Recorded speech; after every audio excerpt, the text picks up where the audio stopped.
Thing in progress.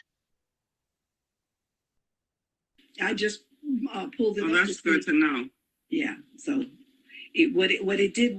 So Alicia, explain that. When you say case management, they just took people's names, numbers, and all their information, and then they referred you to somewhere else. But I understand they had money too that they put on the ground. Do you know anybody that got money? Robin, Michael is asking you. This was something you all I was going to say for another.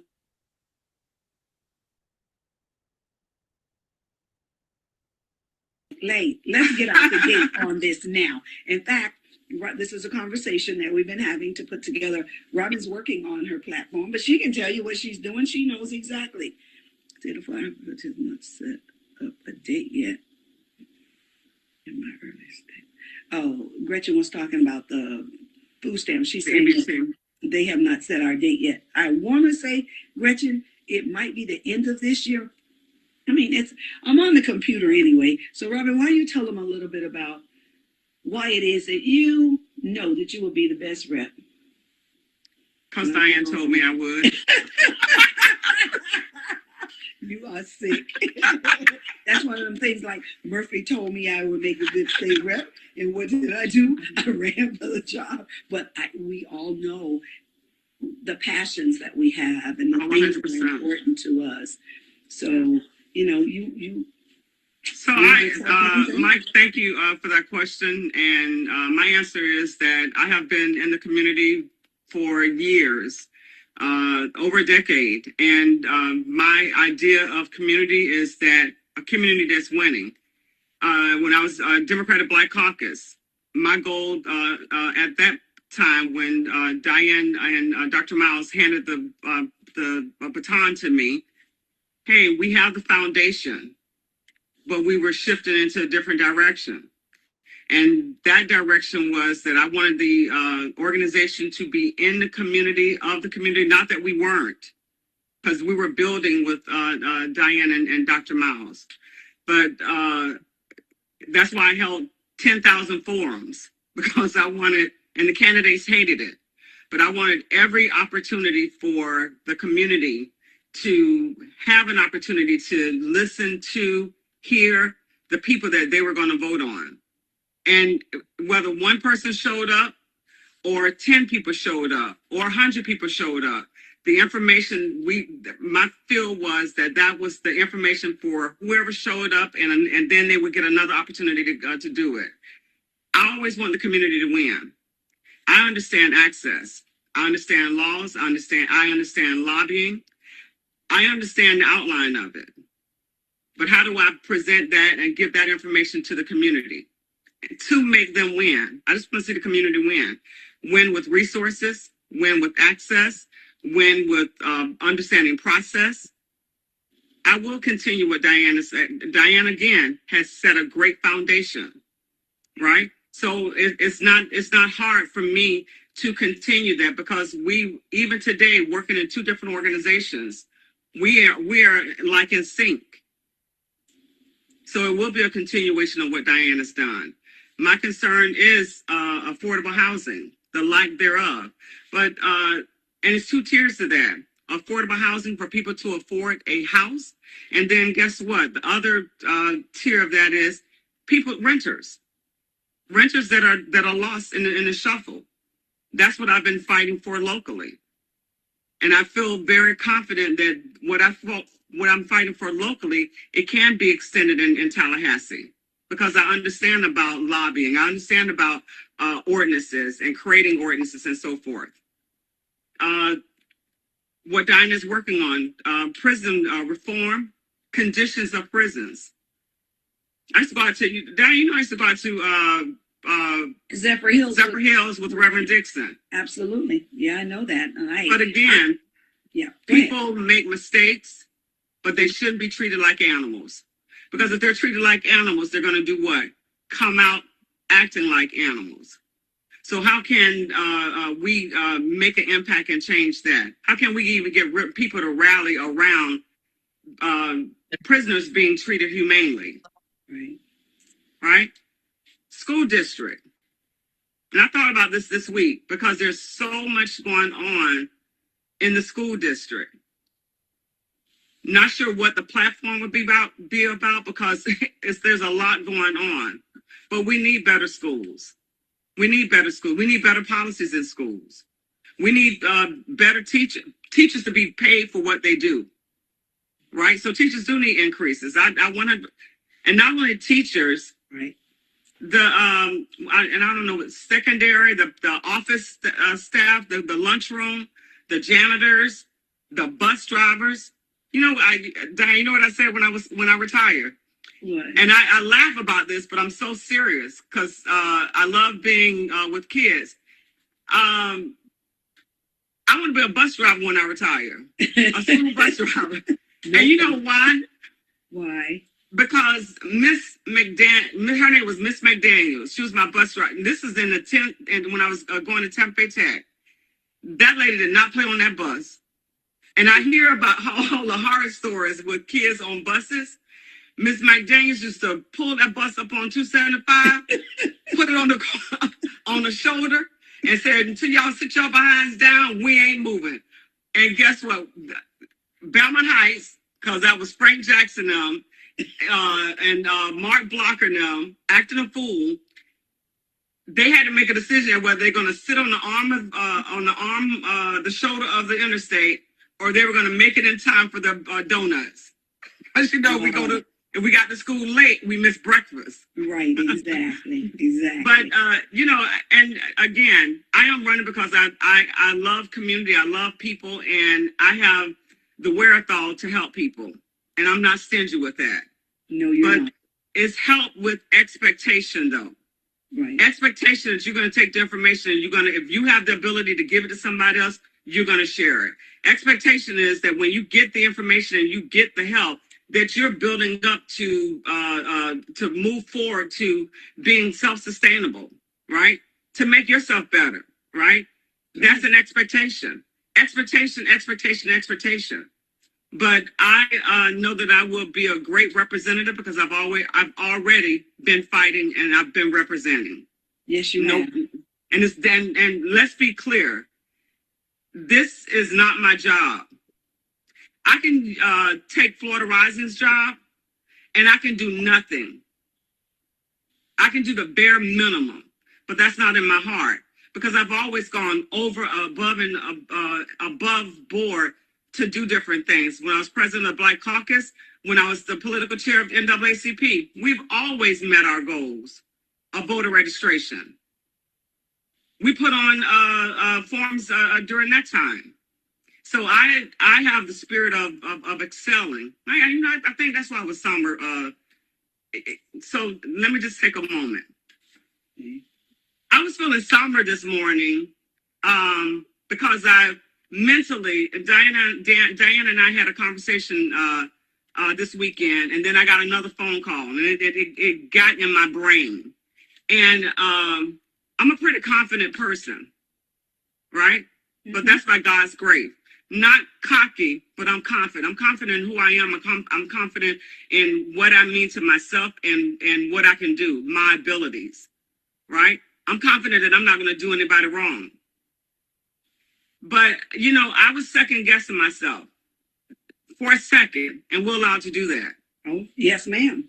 I went to an event last night, Gary Hartfield's event. Mm-hmm. And, I was still feeling, because there's a lot of enthusiastic people that want me to run. But I was feeling, just besides myself until this pastor walked up to me and we were talking and everything. And he walked up to me and said, "Robin, let me know what we can do." And this is a big church. "Let me know what we can do and we will support you." I said, "God, you got jokes again." Because again, that's my confirmation that I'm doing the right thing. And I'm confident because I'm a follower of God. I don't care about, that's why I march and I go in my own lane. Because I'm following him. So, Mike, thank you so much for that question. And that's why I'm running. Learning lesson for Robin, for me, and for all of you all. because I want y'all to understand that we're not up there playing. We're fighting every single day. And when I asked Robin, she was like, I don't know, but okay, I'll let you know. And I said, well, no, I need you to tell me. Yeah, I need you now to let me know. She was like, okay, I'll let you know. And that went on for a year. Right. That went on for a year. So the offer wasn't taken lightly. And, with city council, I'm down to city council a lot because that's my lane. I ran for city council, right? That's where I pulled all my policies and presented policies to city council. Got $12 million in the budget with city council that equated to allegedly $55 million. But also I got $1.5 million in budget for the Yellow Jackets to make Yellow Jackets whole. Yellow Jackets is not a part of my tier. That's not what we do. But wherever I can lead, wherever I can provide influence and it's the right thing to do, that's what I do. I don't follow the school district. But guess what? When I get a phone call for the school district, I show up. And if my influence or me saying something could sway someone, that's how I roll. County commission, the same thing. I've gotten calls to appear in county commission. But again, if my influence can support, CDC was pushing for a printer. I haven't seen the new printer. It's a CD printer that helps them do housing. Yes, but again, I went and it was a great idea. It was worth fighting for, and I appeared. So I understand where my lane is, and I'm not dipping and jiving anybody else's lane. But if I can help by showing up, speaking, and if you want to follow it up with something else, I'll do that. So now you know why I stepped to Robin. I knew she had a heart of service. Listen, you all, this is not about being a politician. When you really have a heart of service, this is about helping people.